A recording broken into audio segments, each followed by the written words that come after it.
back, folks. For this lecture, we're going to look at resources for New Testament manuscripts, and we're actually breaking this into two different groups. But the kinds of resources that I want to talk to you about in both of these lectures are internet resources rather than books that you'd have to buy. You can spend a small fortune getting just a small library of text-critical books. There are so few people that really focus on this as a discipline that many of the books are triple-digit costs. And so I'm going to just show you 4 websites, and you'll learn a little bit of the value of how to use these websites for doing textual criticism. And just for interest, whether you know any Greek or not, this is going to be of interest and value to you, I think. Well, so that's how we're going to keep this manageable. And the 4 websites are going to be the INTF VMR. I'll show you all this in a minute. So that stands for the Institut für neutestamentliche Textforschung Virtual Manuscript Room. Nice little German and English thing. And then we'll show you the British Library and the 2 manuscripts especially that they've got now online. The Evangelical Textual Criticism blog site, which is really very good for current issues. And then the Center for the Study of New Testament Manuscripts. Now, since my own institute is CSNTM, I'll discuss that one separately. And since I'm the teacher, I get to pick on what I want to talk about, and so that's what I want to talk about a lot. Actually, I know more about it than the others, and we've been going all over the world to photograph manuscripts, so we'll show you some of those things. But the granddaddy of them all is the Institute for New Testament Textual Research, but its INTF are the initials because of the German name. And I'm going to tell you a little bit about this institute. It's fascinating.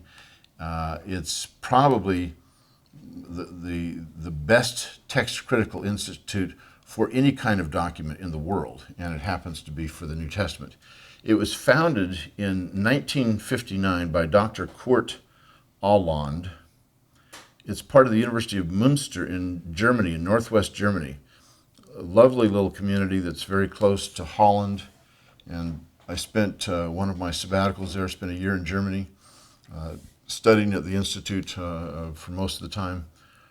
They do Christmas right in this part of the world like no place else. You get all these buses of old Dutch people coming in to Münster every Christmas time, and they have all these outdoor activities. And if you live in Germany for any time of the length of time, if you don't like asparagus or mushrooms or pork or beer, you will not be able to survive. So at least 2 out of 3, or 2 out of 4 you need to be able to enjoy. But they have these big pots that are about 4 or 5 feet wide, cast iron bowls, if you will, huge outdoor bowls that they put mushrooms in and saute those. I mean, it'll be 50 pounds of mushrooms they'll throw into this thing. It's just amazing. But that's Münster at Christmas time. When Auland founded this, the purpose of it was to offer a complete investigation and publication of all New Testament manuscripts. So he had very lofty goals, and they have been able to do quite a bit of this work. In terms of what they've been able to produce, the standard Greek New Testament that's used throughout the world for scholarly purposes, for students translating the text, for professors, for commentaries, translators, pastors, is the Nestle Auland Novum Testamentum Graeca, or we can just call it the Nestle Auland text. This is named after Erwin and Eberhard Nestle, and it's pronounced Nestle just like Nestle's chocolate, and Auland, Kurt Auland, who took over the project in the mid-50s, and then he founded this institute in 1959. So that's the standard one.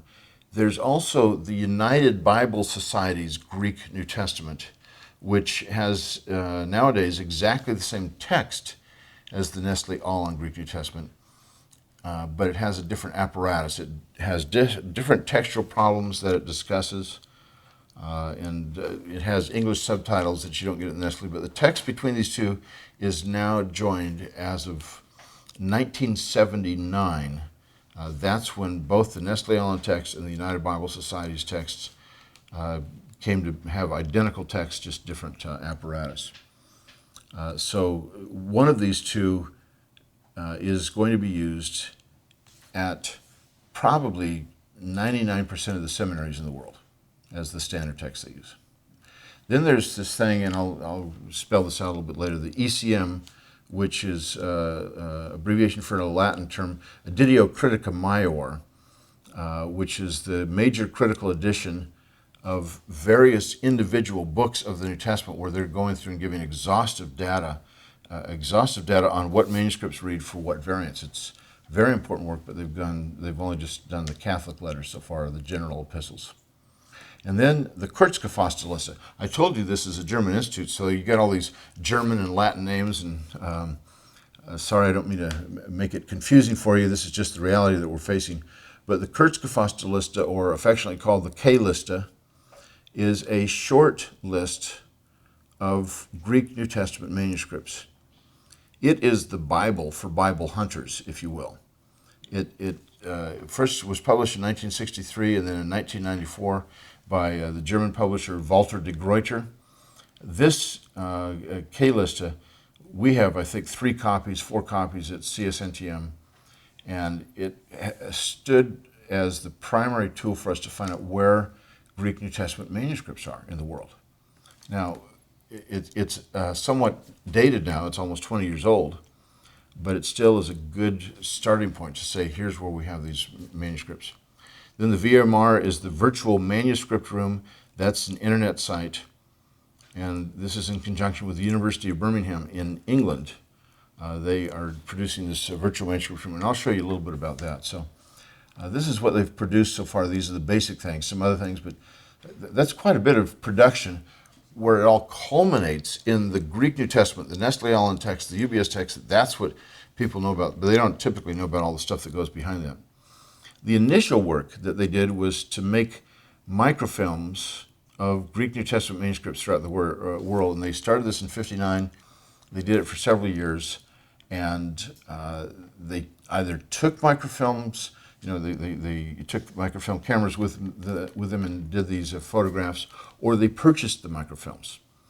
I'll show you a little bit later the poor quality of these microfilms, which is very bad quality, and the INTF did this on a shoestring budget, and they were able to get 90% of all Greek New Testament manuscripts on microfilm. Poor quality, but it's something. And at least it was something that scholars could use, but it wasn't a lending library, so if you wanted to see those manuscripts, you'd have to go to Münster. That's a whole lot easier than going to the 253 different sites throughout the world where these Greek New Testament manuscripts are. It's better to go to one location, look at the microfilms. But this is what they've done, and this is how they've been able to proceed. So an amazing institute, and they've done all this work on a shoestring budget. Well, let me give you a brief biography on Kurt Aland. 1915 to 1994, when the K-Liste came out, that was the second one, that was the year he died. He was a professor in Halle in East Germany after World War II. He actually was conscripted and fought in World War II, got injured, and didn't care at all for Nazis and didn't care at all for communists. If you ever knew anything about Kurt Aland, you knew that he would not keep his opinions to himself.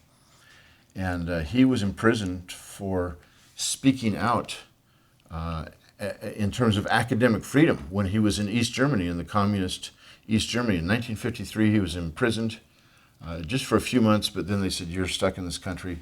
And 5 years later, he and his family escaped from East Germany and came to West Germany, founded INTF in Münster in 1959, and then he started working on the Nestle Greek New Testament. It was the 22nd edition. This was actually started in 1898, the first Nestle Greek New Testament. And so in the 50s, he started to work on that, and then later they said you could take over the project, so it became known as the Nestle-Aland Greek New Testament. And so the latest edition we have now is the Nestle-Aland 28th edition that came out in November 2012. And the man loved his cigars. I'm going to tell you a little story about him, but here's one of his photographs. He loved his cigars in his three-piece suits. I wonder how those smelled. Now, I knew the guy who did the microfilming. I know the guy who did the microfilming for Court Hollande. And I've found out in a number of universities in the world where he had been, typically what he would do is he'd go to these places, he'd get his students to go in, and they were college students or just fresh out of college, to do all the microfilming, and he'd go and talk to the faculty and schmooze with them and find a place to have some coffee and smoke cigars. And so it was quite a character. But in 1989, a scholar from America, who's a friend of mine who owns some Greek New Testament manuscripts, came and visited the Institut in Münster. And he had purchased a Greek New Testament manuscript. Now, I've got to give you a little background of this thing. This tells you a lot about Court Hollande. So he had purchased this manuscript, and from a dealer in New York, and he was not a New Testament scholar, he was a systematic theologian, but he could read his Greek. And the manuscript was all separate. All the leaves were just individual. They weren't bound together. So he spent a year putting the leaves together, figuring out what the order was. It was just a Gospels manuscript, and tried to figure out what the date was. He sent the manuscript to another scholar in America who worked it out. And finally, after about a year, they both came to the conclusion this is probably a 13th century Byzantine manuscript. And so it takes some time. You can't just immediately affirm those things. It takes a while to figure out what the date is by comparing the text with other manuscripts and things. So he brings this to the Institut in Münster.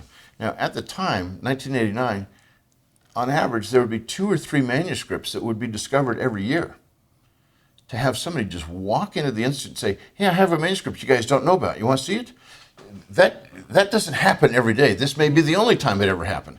And so there's a huge flurry of activity. People are running around and say, hey, you guys got to come see this thing. And so he brings the manuscript in, and everywhere in the Institute it says, nicht rauchen, no smoking. And so somebody says, Professor Hollande, you've got to come see this manuscript. So he comes out, and he's smoking a big cigar. And here's this document that's worth tens of thousands of dollars. And while he's smoking the cigar, he says, let me see that. Looks like 13th century Byzantine to me. Hands it back to him. Only guy in the world who could do that. Only guy in the world who would dare to do that, too, if you catch what I'm saying. Quite a character. But a fascinating scholar and a brilliant, brilliant scholar. Well, let's look at these productions a little bit more. I've already talked to you about the Nestle Aland Greek New Testament, the UBS Greek New Testament. The Editio Critica Maio, or the ECM, the objective is to list every variant through the first millennium. And they've been working on this. They've done just the general letter so far, but they've got a lot to do. And then you've got the Kurzgefasste Liste der griechischen Handschriften des Neuen Testaments, or the short list, if you want to call it, 63 and 94. And that gives, the information that the K-Lista gives is, it'll tell you, here's the number of the manuscript, because all these manuscripts are cataloged by what's called the Gregory Hollande system. It goes back to Caspar René Gregory and then Court Hollande, who continued the system. And so he's got his name on all this stuff because he really was a brilliant scholar. And so what happens is, in the Kurzgefasste list, it'll give the Gregory Hollande number. So you have all the papyri 1 through 27, all the majuscules now up to 0322, and the minuscules and lectionaries. Those are the 4 categories. And on each page where it gives the information on a manuscript, it'll tell you what city it's in, what the library is that holds it, and what the shelf number is that library uses for it, which is going to be their own shelf number. It's not going to be the same as what the Gregory Hollande system is. They have their own numbers. So if Credo House owned a manuscript, you might call this Greek Manuscript 1. And if it's, say, a minuscule manuscript, it would be called Gregory Hollande number 2914 or something. So that's a system that New Testament scholars know it by. But you can't go to a library in the world and say, hey, can I look at Gregory Hollande 1703? They have no idea what you're talking about. That's our own internal system. And then it'll tell you how many pages are in the manuscript, how many lines per page, how many columns per page, what the dimensions are, whether it's on papyrus, parchment, or paper, and what the contents are. So it's kind of a fingerprint on each manuscript, and very, very helpful information for us to have. For one thing, that tells us if we have discovered a new manuscript. If we're at a library and there's a manuscript that doesn't match any of the descriptions, any of the fingerprints, we've got a new discovery in our hands. It's very exciting. So they've, as I said, they're the official catalogers of Greek New Testament manuscripts. So any Greek New Testament manuscript in the world that is discovered, it really is typically not known to New Testament scholars until Münster catalogs it and gives it a unique number. And they have this virtual manuscript room, which I'll show you about in just a little bit.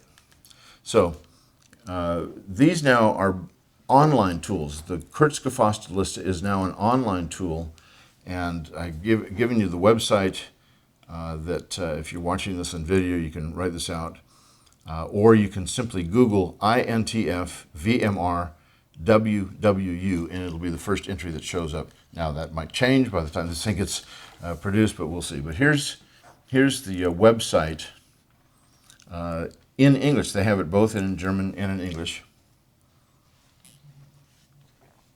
And so this is what they've got on the site. You say, well, what's the stuff on the right? The online utilities. The key material here is the NT VMR and the Kurzgefasste Liste. Those are the two things that I want to talk about. There's other things that this site does, and it might be fun to experiment. Whether you know any Greek or not, these are some helpful things for you. Now, if you go to looking at the actual manuscripts and the Kurzgefasste Liste, you can key in what manuscript number it is. You can select it by country. Say, I want to know all the manuscripts in Albania. Where are all the manuscripts in America? Just do that kind of a search. Or by place, by institute. If you know the shelf number, but you don't know the Gregory Allen number, biblical content. And then you've got these other features like dated to. So you can say, I want to know what are the manuscripts we have dated to AD 1000. And it'll do that. Unfortunately, it's not really complete yet, and it gives you some false data. You could ask me about the manuscripts dated to 1000 because I've counted all those personally, not electronically, just counted them. But after that, I haven't done that. But it's a wonderful site, very, very helpful. And you can look at it and say, let me see all the two-column manuscripts. One of the manuscripts that we discovered in central Greece was a two-column manuscript, and I thought it was probably a lectionary. And when I dated it, I sent the information to Münster. We were not able to photograph it yet, but they wrote back and said, yes, more than likely it's a lectionary because in that era, in that century, all of the two-column manuscripts are lectionaries. How did they know that? Well, this is the tool that they used to find that out. So I need to give a caveat lector or a warning to the reader. The internet access may be painfully slow. If you're in Münster, it's faster. If you're at the Institute in Münster, but elsewhere, it seems to be just really dog slow. Now, there's another site at INTF for accessing the K-Liste, and this is an earlier edition of the K-Liste. It's got a little bit of a different layout, and it's much faster. And when I say painfully slow, it might take 2 or 3 minutes before it even moves to the next page, sometimes even longer. This goes much faster, but it doesn't have nearly as much possibility for searching things. So play with the site. Just go there and see what you've got, and it'll be fairly easy to use, even though they've got Handschriftenliste instead of manuscripts list. But you can select a manuscript. But here, if you go by the Gregory Allen number on this one, for example, you have to scroll down. If your manuscript is a late lectionary, like lectionary number 2200, you're going to have to scroll through 5,700 different lines before you get to yours. That's not an efficient way to do it. But nevertheless, this is the kind of stuff that they've got. Now, if you go to the VMR, you can also view manuscripts online. You should recognize by now this manuscript. This is P52, and this is the back side of it. It gives you all sorts of information, and when you look at it, you can blow it up so you can make this larger. Most of these images you cannot download. They won't allow you to download, but you can blow it up and get a pretty good size on it. So there's some advantages to it, and there's some disadvantages. But it's a helpful site, and the VMR, which is run both by Munster and by Birmingham, does some marvelous material for us. So a little bit further on the VMR, you've got this virtual manuscript room, and you notice the statistics on the right. It's kind of hard to see, but it tells you how many manuscript pages have been completely scripture indexed. That is, scholars go through and look at each page of each manuscript and say, what text starts at the beginning of this page, what text ends. And that's what CSNTM has been doing, but we're going to be coordinating with Munster to get the job done. All of the papyri have been done, most of the majuscules, some of the minuscules, and anybody can claim responsibility for this if you know a little bit of Greek, but now everybody else knows who's doing this, and they can say, you know, you really did a terrible job. But here's what you can do. You say, I want to do a scripture index on this one, and there's a whole program that you can use to say, here's the verse that it starts with. Very helpful. So what this does, when they get this all done, people throughout the world are doing this, is they get it all done, and if someone says, you know, I'd like to find all the manuscripts that have John chapter 6, verse 2 in it, you can do that. That's what this program will allow you to do. So we've been cooperating with them to get that kind of job done. Next is the British Library, and Codices, Sinaiticus, and Alexandrinus. Now that first site, that was the big one because of how important it is, but this next one is significant for these two manuscripts. Sinaiticus, we've actually talked about both of these manuscripts already. With Codex Sinaiticus, which now exists in 4 different countries. Parts of it are in Egypt, owned by St. Catherine's Monastery. Parts of it are in Russia. Parts are at the University of Leipzig in Germany. And parts are in the British Library. And a few years ago, there was a virtual reunification of this manuscript by all 4 parties getting together and saying, let's get these photographs of this manuscript done, and let's make the images available online. Now, what's really interesting, if you notice the right tabs, you've got English, Deutsch, Hellenica, and then Russian. Hellenica is Greek. So you've got 4 languages there, so you can read about this. And why is it that you have those 4? Why don't you have French or anything else? The French don't own any parts of Codex Sinaiticus. These are the languages of the 4 places that own the manuscript, and so that's all the languages they want to put it in. But that's still pretty decent. It's been a massive project to do this well, and it has involved transcriptions and translations of this text. So if you know no Greek at all, you can see the translation of Codex Sinaiticus. So I'm going to show you a close-up on the end of Mark's Gospel, the page. And you can see you've got these arrows to make it zoom in, back out, that kind of thing. And if you'll notice the little box in the lower right-hand corner, that shows you where on the page we actually have zoomed into. And then you can see the transcription giving you the Greek there, and then you have a translation. And I've picked the English translation. This is, in this particular column, we're dealing with Mark chapter 16, verse 8. And going out, they fled from the sepulchre, for trembling and astonishment had seized them, and they said nothing to anyone, for they were afraid. Then 1:1 is talking about Luke chapter 1, verse 1, because that starts on the next page. So that's Codex Sinaiticus. You can't download the images, but you can look at them and zoom in and have a lot of fun, and they'll give you the translation as well as transcription, so very helpful. This is Codex Alexandrinus. You can't do nearly as much with Alexandrinus. I don't think the pictures are nearly as good. There's some things that I don't like how the British Library did this, but it's still helpful material. And you can, again, zoom in on this so you can take a look at, for example, this is the end of Hebrews and the beginning of 1 Timothy.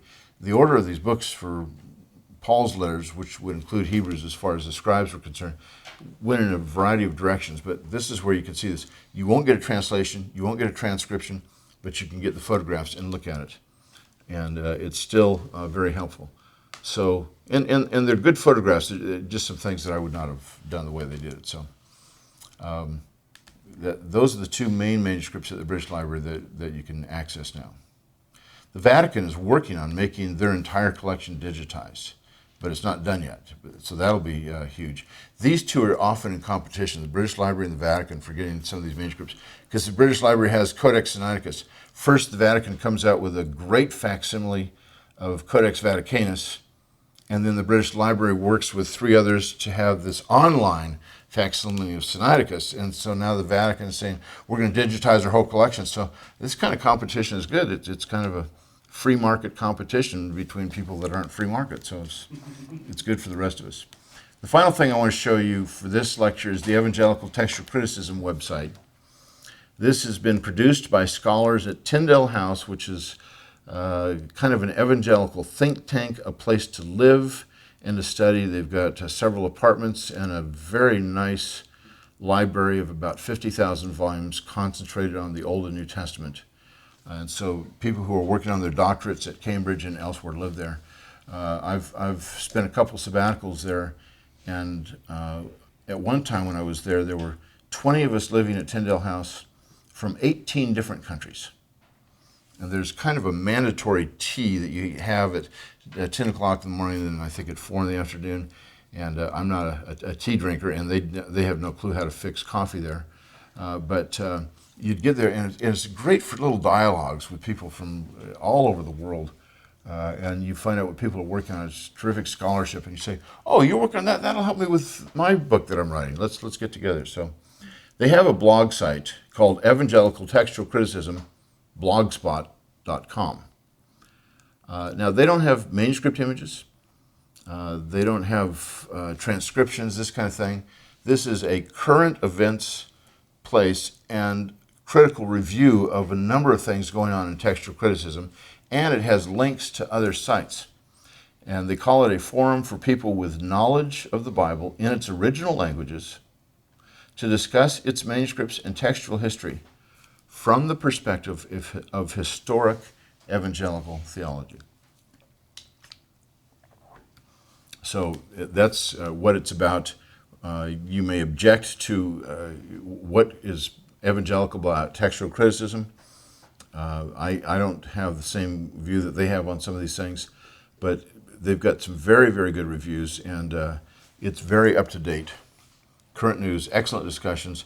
When the Jesus Wife's Coptic fragment came out, all sorts of things were discussed on the Evangelical Textual Criticism website. When new books come out, they were discussed. They've got links to a number of places. You see here in the lower right corner where to find ancient manuscripts. You can link to that. So it's some helpful things to think about. And they've got some terrific scholars that make a contribution. Well, here's the summary of this first lecture, these 3 helpful sites. And all I want to encourage you to do is play around with them.